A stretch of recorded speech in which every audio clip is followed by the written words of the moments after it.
जय गुरुदेव। सतगुरु जय गुरुदेव जी, मोहे बल एक तुम्हार, तुम बिना हित अपना नहीं, तन मन धन संसार।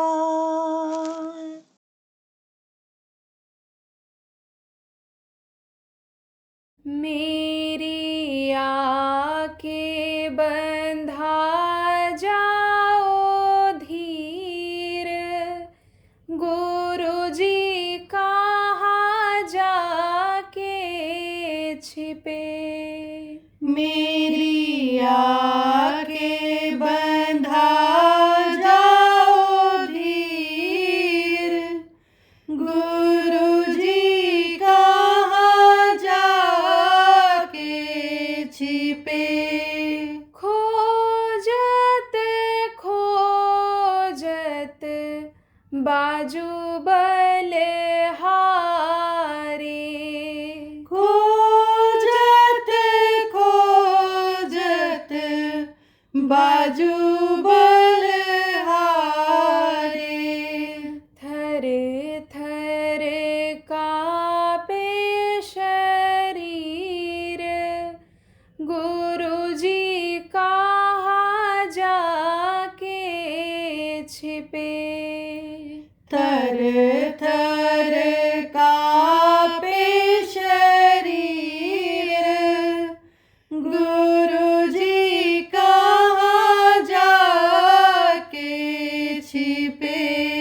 चौक चौक चारों ओर निहारूं, चौक चौक चारों ओर निहारूं,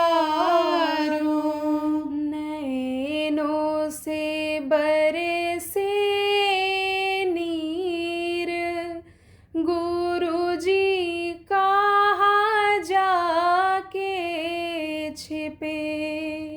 नैनों से बरसे नीर, गुरु जी कहाँ जाके छिपे।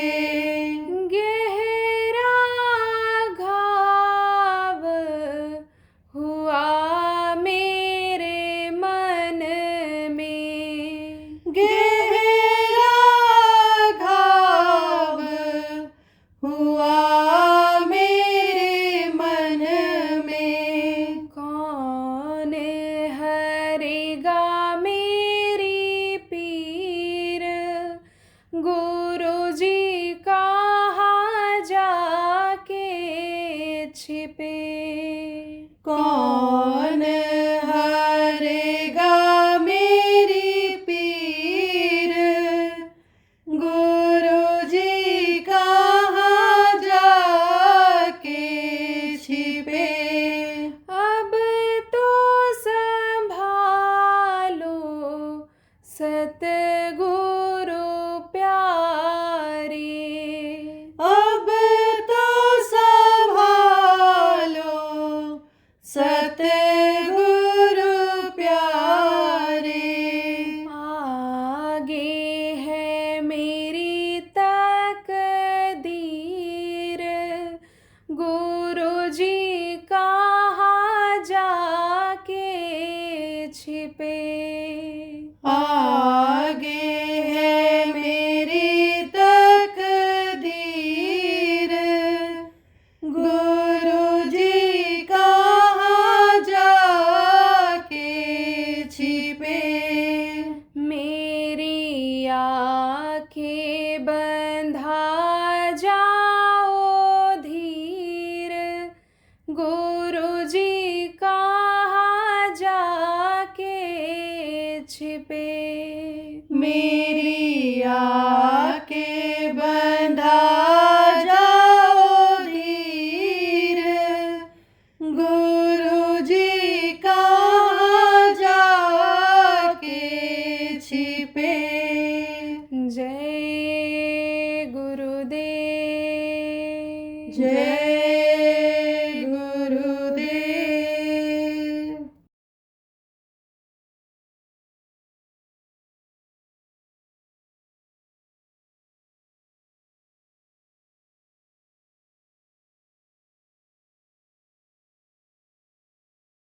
देखो ब्रह्म, समय का चक्र चलता है, काल का चक्र चलता है, समय किसी का इंतजार नहीं करता है और यह संसार परिवर्तनशील है।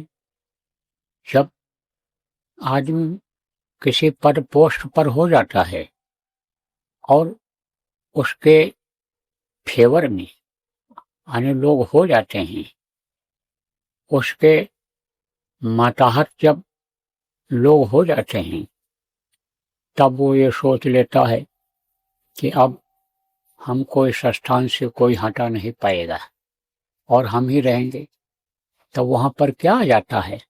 मद आ जाता है, अहंकार, घमंड, जिसको इंग्लिश में प्राउड कहते हैं। तो वो प्राउड आ जाता है। तो अब आप ये समझो प्रेमियों, ऐसे ही इमरजेंसी लगने से पहले जो बेवा प्रधानमंत्री थी, उसको भी हो गया था कि अब हमको कोई हटा नहीं पाएगा। और जब इमरजेंसी उसने लगा दिया, अब उस समय पर सब उसी की बात करने लग गए डर के मारे। इतनी शक्ति जब हो गई तब आप ये समझो कि उसको और ज्यादा अहंकार हो गया। तो जिन लोगों को इमरजेंसी में बंद किया था जेल में, उनको सजा भी देने लगी। अब गुरु महाराज को भी सजा दिया, पैरी हथकड़ी तक लगवा दिया और तरह तरह से इनको समझाने की कोशिश करवाया आदमी भेज करके कि हमारे फेवर में बयान दे दें। लेकिन गुरु महाराज जब टस से मस नहीं हुए, तब इनको खत्म कर देने का ही प्लान बना लिया। लेकिन कहा गया, जाको राखे साइयां, माल सके न कोई, बाल न बांका कह सके जो जग बैरी होए। और वो तो सुप्रीम पावर थे उस समय के, क्या पता वो कौन थे, वहां के लोगों को भी नहीं पता चला। फिर उनके साथ, गुरु महाराज के साथ, कई नेता लोग भी बने थे पार्टी के। तो गुरु महाराज अखबार पढ़ रहे थे, अखबार अंदर जाता था, गुरु महाराज कुछ बोल पड़े, वो भी बैठे थे, वो भी अखबार पढ़ रहे थे। गुरु महाराज हिंदी का पढ़ रहे थे, अंग्रेजी का पढ़ रहे थे। तो उन्होंने कहा, यह आप कैसे बोल रहे हैं, बताइए कैसे बोल रहे हैं। बोले, बता रहा हूं, चलो कल देख लेना, इस पेज पर यही चीज निकलेगी। और जब निकले तो उनको विश्वास हो गया। फिर गुरु महाराज की बातों पर विश्वास करने लग गए। तो जिसको उन्होंने पहचान बताया अपनी, वही उनको जान पाया। लेकिन वो क्या थे वहां पर? गुरड़ी में लाल कहते हैं, गुरड़ी में हीरा थे। अब गुरु महाराज को जेल क्यों जाना पड़ा? देखो, महात्मा जो होते हैं हमेशा जनहित की बात करते हैं। जनहित की बात क्या करते हैं कि जिससे जनता को सुख मिले। जीव सब महात्माओं के ही होते हैं। और जीवात्मा चाहे प्रधानमंत्री में हो, चाहे राष्ट्रपति में हो, चाहे मुख्यमंत्री में हो, चाहे कलेक्टर में हो, और चाहे किसान में हो, व्यापारी में हो, चाहे झाड़ू लगाने वाले, कपड़ा धोने वाले, बाल काटने वाले में हो, सब में आत्मा वही है। तो उनको तो आत्माओं से प्यार होता है। वो तो सबको समझाते हैं, बताते हैं, कड़े शब्दों में भी बोल देते हैं। उनका लक्ष्य कुछ और होता है। लोग सोचते हैं कि बस ये गद्दी के लोलुप हैं, ये इस चीज को चाहते हैं। ऐसी बात नहीं रहती है। अगर ये कोई आप लोगों में से भी सोचते हो तो ये आपका भूल और भ्रम है। तो गुरु महाराज कहा करते थे, वो जो उस वक्त के शासन में लोग थे या जो बेवा प्रधानमंत्री थी, उनको बताते भी रहते थे। चिट्ठी लिख करके गुरु महाराज उनके हित की बात बताते थे, जनहित की बात बताते थे, देश हित की बात बताते थे। बीच में ये भी बता दूं आपको कि गुरु महाराज जैसा मंत्र बताया कि सबके हित, सबका हित चाहते थे और आगजनी, तोड़फोड़, हड़ताल के लिए मना भी करते थे। उस वक्त पर बहुत लोग हड़ताल करते थे, उस समय पर दंगा भी हो जाती थी। उस समय पर जगह जगह पर अप्राकृतिक घटनाएं घट जाती थीं। आज की तरह से तो नहीं, लेकिन घट जाती थीं। आज तो और ज्यादा घट रही हैं। अप्राकृतिक घटनाएं घट रही क्योंकि अप्राकृतिक काम लोग कर रहे हैं। कुछ काम ऐसा है कि जिसको लोगों ने जायज मान लिया है, वो समझो उस पर छूट भी हो गई है। देखो, ज्यादा बताने का समय नहीं है। तो गुरु महाराज सबकी बात करते थे, कोई भी शासन वाला हो, कोई भी प्रशासन वाला हो। कहते थे, भाई सहयोग नहीं करोगे, इनको देखोगे नहीं, इनके कामकाज को, विरोध तुम करने लग जाओगे, तो कैसे पता चलेगा। वो तो एक बार ये भी बोले थे, 4-4 महीने के लिए इनको दे दिया जाए चलाने के लिए। बाद में फार्मूला उत्तर प्रदेश में वो लागू भी किया था लोगों ने। अब आप पे समझ लो प्रेम, उस पर बवाल भी हुआ था। कोई आना चाहता था उस जगह पर तो बैठ गया था, छोड़ना नहीं चाहता था। इस समय पर भी खींचातानी इस बात की है, जो पढ़े लिखे लोग आप जानते भी हो। और मैं भी इसी बात को दोहराता हूँ कि भाई तुम विरोध क्यों करते हो सरकार का। कोई भी सरकार हो, कोई भी देश में रहते हैं प्रेमी अपने, सबको यही सलाह देता हूँ कि उनका विरोध मत करो, उनको जो हो सके सहयोग करो। उनका विरोध करने वाले तो विपक्ष के लोग बैठे ही हैं।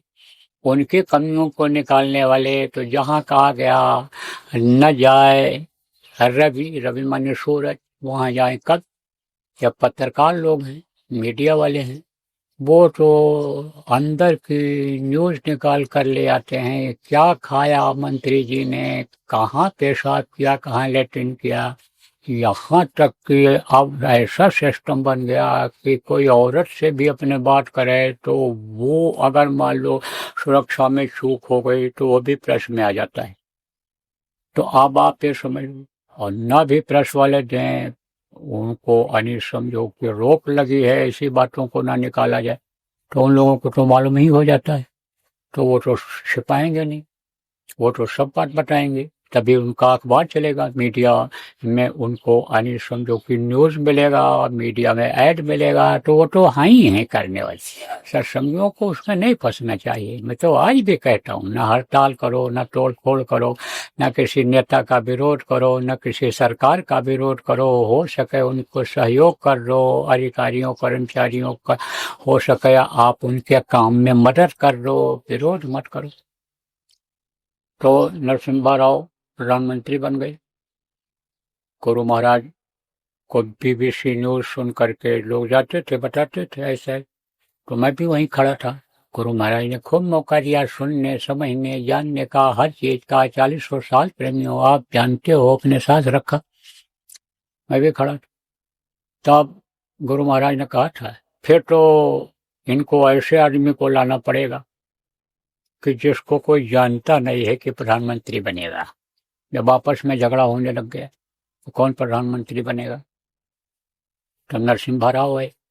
तो नरसिम्हा राव शुरू में कुछ बोल दिए, ऐसी बातें बोल दिए जिससे जो लोग उनको नहीं लाना चाहते थे या उनको हटाना चाहते थे, खुद आना चाहते थे, विरोध शुरू कर दिए।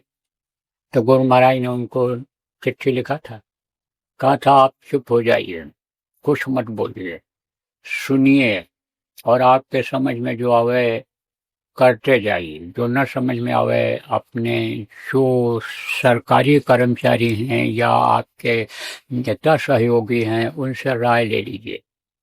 ऐसा चुप हुए नरसिम्हा राव तो उनको लोग मौनी बाबा कहने लगे। उन्हीं के पार्टी, दूसरे पार्टी के लोग मौनी बाबा कहने लगे। तो अब आप ये समझो, मैं पीछे फिर आपको इतिहास याद दिलाता हूँ। गुरु महाराज कहा करते थे, समझाया करते थे, जब नहीं मानी तब उसको गुरु महाराज मंच से बोलने लग गए कि अब भी वो चेत जाए, अब भी आगाह करने लग गए। गुरु महाराज कुछ ऐसी बातें बोलने लग गए कि जिससे से उसको खराब लग गए। अब क्या बोले, सही बात बोले। कहा था कि वर्तमान प्रधानमंत्री के हाथ में ऐसी विप्लवकारी रेखा है कि बेगुनाह, बेमौत यानी लाखों लोगों की मौत होगी। ऐसा बोलने लग गए, ऐसा बोलने लग गए। सुख धर्म करम ये दिलाना है, हिजड़ों का राज हटाना है। और महाराज ये भी बोले कि जब तक कोई मर्द रहेगा तब तक कभी स्त्री प्रधानमंत्री नहीं बन सकती है। दोबारा जब गई वो माफी मांगने के लिए, इमरजेंसी खत्म, और उसके लिए माफी मांगने के लिए जब गई गुरु महाराज, तब आप ये समझो बहुत सा निर्देश दिया। कहा कि देखो तुम अपने लड़के को राजनीति में मत लाना। देखो कैसे बोलते हैं महात्मा, उनके साथ कोई कुछ भी करे लेकिन वो अपना आप समझो काम नहीं छोड़ते हैं। कहा चंदन विष व्यापत नहीं, लपटे रहत भुजंग। जैसे चंदन अपना गुण नहीं छोड़ता है, सुगंधी नहीं छोड़ता है, अपनी अच्छाई ठंडाई नहीं छोड़ता है, उसी तरह से महात्मा अपनी अच्छाई नहीं छोड़ते हैं। लेकिन उनकी बातों को नहीं माना। जब प्रधानमंत्री तो बन गई, माफी तो हो गई, लेकिन लोगों ने पूछा, कहा कि यानी महाराज जी ये बात पत्रकारों ने पूछा कि आपकी गलत हो गई। गलत बिल्कुल नहीं हुई। उन्होंने कहा मर्द का मतलब ये नहीं होता है चेहरे से, मुंह से, दाढ़ी से मर्द हो। मर्द का मतलब ये होता है जिसके अंदर मर्दानगी हो, जिसके अंदर हिम्मत हो, हौसला हो, जिसके अंदर क्षमता हो, मर्द वो होता है। एक्सप्रेस जिसको कहते हैं, यानी उसको किया गुरु महाराज, यानी समझो कि विस्तार में समझाया। तो महात्माओं की बात प्रेमियों जल्दी समझ में नहीं आती है। समझना चाहते हैं वही समझ सकते हैं, या जो अंतर में महात्माओं के नजदीक हो जाते हैं, साधन भजन करते हैं, अंदर में पहचान संतों की, सदगुरु की हो जाती है, वही पहचान पाते। तो ये सब बातें उसको लग गई खराब। और हिजड़ों का राज हटाना है जब ये बोले, तब एक वचन तो था नहीं, हिजड़े का राज हटाना, हिजड़ों का। तो उसमें वो समय के जितने भी मंत्री मिनिस्टर जितने थे, उनके अंदर, सबके अंदर चिढ़ पैदा होगी। देखो कभी कभी क्या होता है कि जैसे कोई सो रहा है, जगाओ न जगे, और आपको उठाना जरूरी है कि यह अगर नहीं उठेगा तो आफत आ सकती है, बाढ़ आ रही है, चेतावनी हो गई। वो पड़ा नशे में सो रहा है तो उसको नहीं जगाओगे, मान लो आग कहीं लग गई, लपटें आ रही हैं, भगना है, या कोई और आफत आ गई, जान बचा करके ही भगना है, तो जगाओगे कि नहीं जगाओगे परिवार के आदमी? तब कैसे जगाते हैं? ऐसे चुटके काट लेते हैं, हाथ पकड़ के उठा देते हैं। तो किसी भी तरह से इनको जगाने में लगे हुए थे। ये समझ जाएं बात को, चेत जाएं, कोई दुश्मनी उन लोगों से गुरु महाराज प्रेमियों नहीं थी। ये कोई सोचो दुश्मनी थी उनसे, नहीं थी। गुरु महाराज महात्मा अपने गुण को छोड़े नहीं थे, लेकिन वो लोग विरोधी हो गए। और उस समय पर जो अनैतिक काम हो रहे थे उसके खिलाफ ये जो विरोधी पार्टी वाले थे वो सब विरोधी हो गए। जब सब विरोधी हो गए तब उसने सोचा कि और कोई विकल्प नहीं है और कोई रास्ता नहीं है सिवाय इमरजेंसी लगाने के। तो इमरजेंसी लगा दी। अब आप ये समझो जैसे सूरज तपता है दोपहर में, एकदम गर्म करके गर्मी पैदा कर दे, ऐसे ही तपने लगे। बहुत से लोग तो अपनी अपनी दुकानों पर डर के मारे फोटो लगा लिए, कहीं छापा न पड़ जाए, कहीं सामान न उठ करके चला जाए। आप ये समझो खजानों से राजघरानों के ट्रकों पर भर भर करके कीमती सामान गया, बेशकीमती सामान, एक एक हीरे जिसकी कीमत नहीं है वो गया। और कहाँ गया इसका अभी तक पता नहीं है। पता चलेगा, लेकिन कब चलेगा, क्या होगा, कब ये पॉलिसी विदेश की बदलेगी, कब लाने का विदेशों में जो ले जा करके लोगों ने जमा किया था आएगा, वो तो समय प्रेमियों अगर हम आप रहेंगे देखेंगे तो दिखाई पड़ेगा।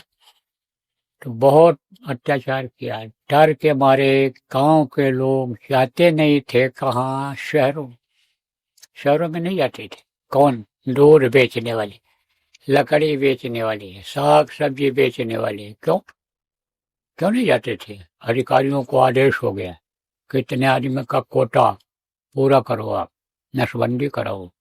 जब नसबंदी बढ़ा, गर्भपात बढ़ा, पाप बढ़ा, तब पाप का घड़ा फूटता है। आप ये समझो कि जब हत्या हुई थी किसकी, लड़कियों की, कौन से, कृष्ण भगवान के समय में कंस ने मारा था, तभी तो उसका विनाश हुआ, ऐसे हुआ। तो पाप का घड़ा भरा। गुरु महाराज ने चिट्ठी लिखा था हमको, आगरा में बंद थे गुरु महाराज, तो हम लोग दर्शन करने के लिए गए। किसी ने कह दिया दर्शन हो रहा, और हुआ किसको था, एक जयपुर की और बहन आई थी, तो उन्हीं के नजदीक का कोई टंकी के ऊपर, वहां बगल में टंकी थी, टंकी पर वहां उसकी ड्यूटी थी, पानी के टंकी। तो मौका उसी के यहाँ रुकी थी, मौका पाकर वो चढ़ गई, और गुरु महाराज वहां बैठे हुए थे, तो उसको दर्शन हो गया। तो यह अफवाह फैल गई कि दर्शन हो रहा है, दर्शन हो रहा है। तो हम लोग आगरा गए, नहीं दर्शन हुआ, कोई उम्मीद ही नहीं थी कि गैर तक आवे गुरु महाराज। आप ये समझो प्रेमियों, बड़ी निराशा हुई, रोने लगा। फिर किसी ने बताया कि भाई गुरु महाराज के पास चिट्ठी पहुंच सकती है। अपने ही साथियों में से हम कई लोग थे, 5-6 लड़के थे, तो उस समय पर 3-4 लड़के आपके इंदौर के भी गए थे, और हम भी आए थे, 4-5 लोग थे। तो अब आप ये समझो सब एक ही जगह रुके हुए थे, मिल गए वहीं पर चक्कर लगाते हुए धर्मशाले में। तो वहीं पर कोई एक पूछ करके आया, किसी कर्मचारी ने बता दिया तरीका। क्या बताया कि जेल अधीक्षक के नाम से अगर चिट्ठी लिखोगे, पोस्ट कार्ड, तो वो पढ़ करके कैदी तक पहुंचा देंगे। ये नियम में था। तब चिट्ठी लिखने लग गए। गुरु महाराज ने लिखा, फिर बाद में कुछ दिन जब बीत गया तब लिखा कि बच्चे, पाप का घड़ा भर चुका है, जल्दी फूटने वाला है, धैर्य रखो, इंतजार करो। फिर कभी चिट्ठी लिखे, धीरज धरो, करो विश्वासा, एक दिन हुई है पूरी आशा। बहुत दिनों तक चिट्ठी रखे रहे। फिर उसके बाद मथुरा जब आए तो घर से वहाँ रहने लगे, वहाँ से अपने जरूरी कागजात उठा करके लाए। फिर जैसा मैंने आप लोगों को बताया, मथुरा में जब गुरु महाराज के जाने के बाद ऐसी परिस्थिति बनी, तो सब छोड़ करके चलाया। उसकी कोई कदर नहीं किया होगा, अब वो मिलेगी नहीं, लेकिन वो तो हमारे लिए बड़ी ही पूजी थी। तो गुरु महाराज ने लिखा था, पाप का घड़ा भर चुका है।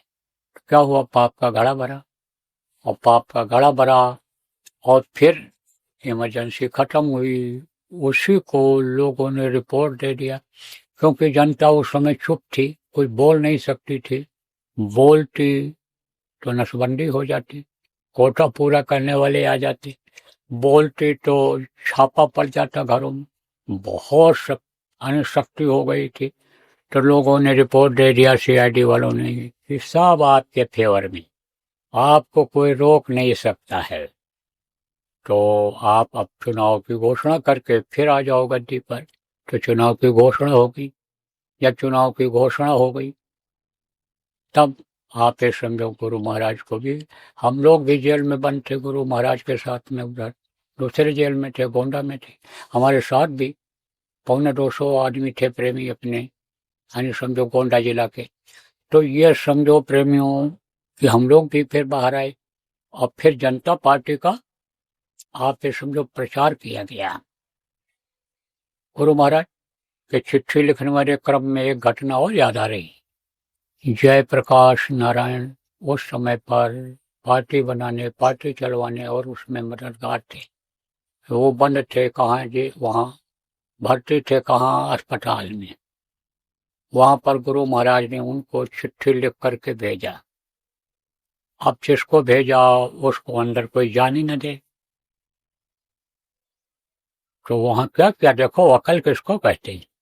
अकल अपनी न हो तो गुरु देते भी हैं। गुरु जब काम कराने को जिससे होता है, अगर समझो कि जरूरी काम होता है तो, नहीं जरूरी होता है तो कोई जरूरी नहीं है कि अकल दें ही, फिर वो अपने मन से काम करता है।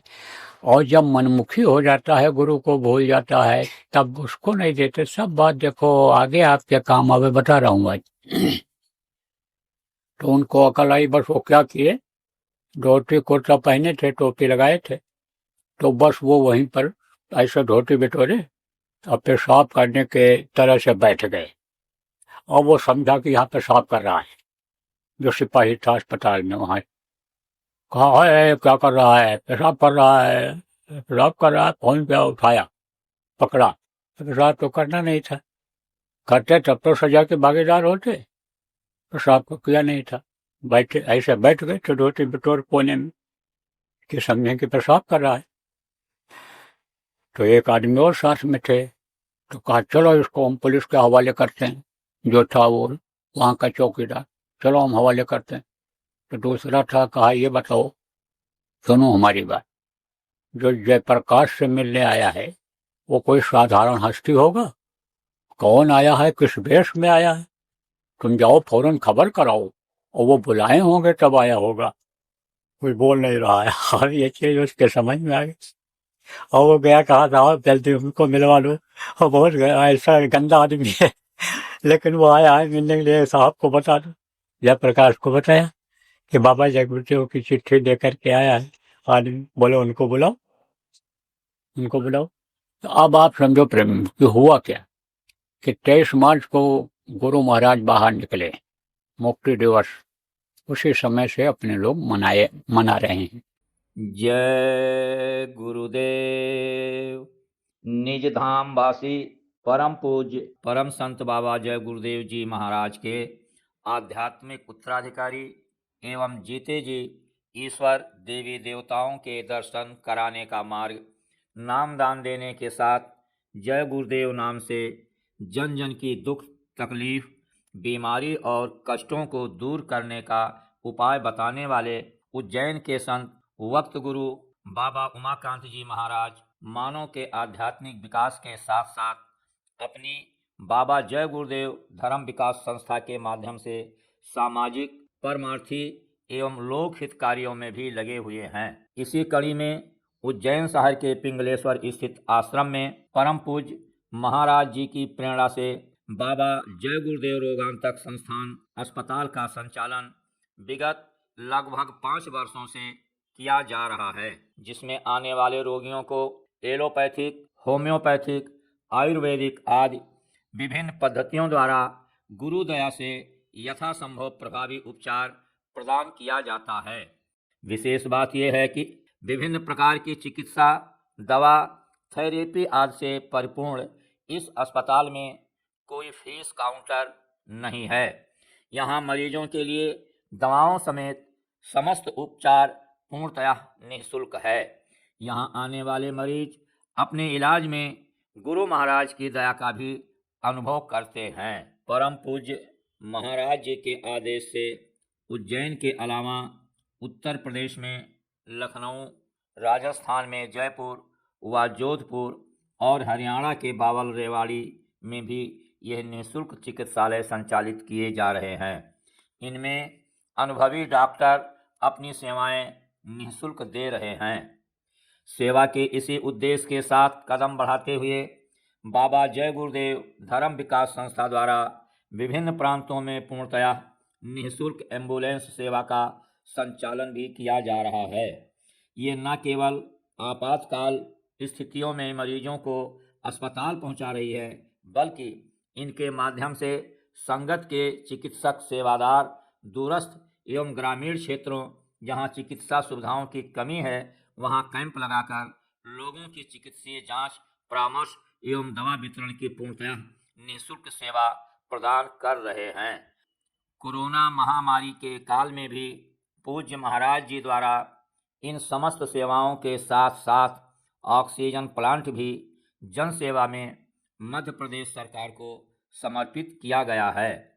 यही कारण है कि परमार्थ और आध्यात्म के लक्ष्य के साथ जन स्वास्थ्य सेवा कर रही इस संस्था में देश विदेश के लोगों का आगमन हो रहा है, जो यहाँ आकर पूज्य महाराज जी की दया एवं लाभ का अनुभव कर रहे हैं। जय गुरुदेव।